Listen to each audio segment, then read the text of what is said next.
మీరందరూ గమనించినట్లయితే ఏదైతే మన దేశంలో ఉన్నటువంటి అత్యున్నతమైన న్యాయస్థానం అయినటువంటి సుప్రీంకోర్టు ఆగస్టు 1, 2025న ఈ దేశంలో ఉన్నటువంటి దళితులను విభజిస్తూ ఎస్సీ వర్గీకరణకు అనుకూలంగా ఒక దురదృష్టకరమైనటువంటి తీర్పునిచ్చిన నేపథ్యంలో మీరు గమనించండి.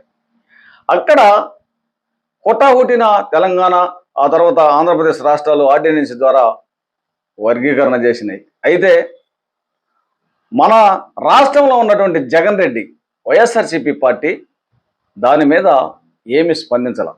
ఎందుకంటే మాలామాదిగులు ఇద్దరు నాకు 2 కళ్ళు లాంటి వాళ్ళు, వీరిరువురు నాకు కావాలనే ఉద్దేశంతో అసలు ఖండించాల. అయితే ఇది రాజ్యాంగ వ్యతిరేకమైన జగన్ రెడ్డికి కూడా తెలుసు. చంద్రబాబు నాయుడు ఏమంటాడు, ఈ మాలలు నాకొద్దు, మాలలు జగన్ పార్టీలోనే ఉండాలని చెప్పి ఈయన ఉద్దేశపూర్వకంగా ఉన్నటువంటి నేపథ్యంలో మళ్ళా నిన్నగాక మొన్న 15 రోజుల క్రితం ఇక్కడ మళ్ళా అదే సుప్రీంకోర్టు ఇక్కడ దళితులు క్రైస్తవంలోకి వెళ్తే ఎస్సీ హోదా కోల్పోతారని చెప్పి ఇంకొక దురదృష్టకరమైనటువంటి తీర్పు ఇచ్చింది.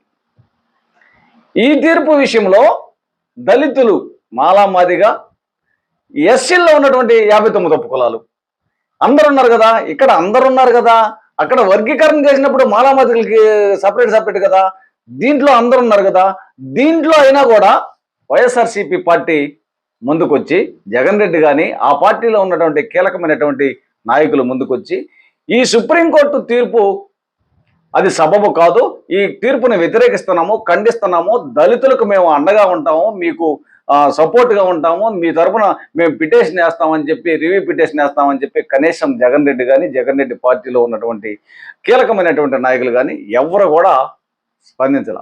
దీన్ని బట్టి మీకు అర్థమవుతుంది, రాష్ట్ర ప్రజలు గమనించండి.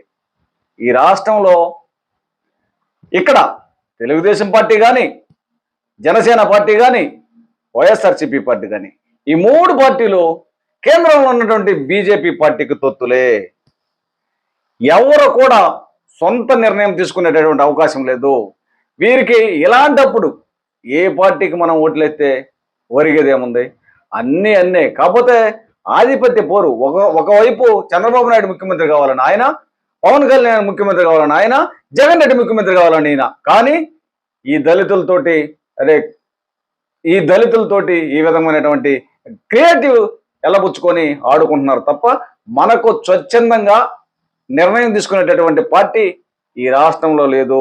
ఈ రాష్ట్రంలో ఉన్నటువంటి పార్టీలన్నీ బీజేపీ తొత్తులే. గమనించండి.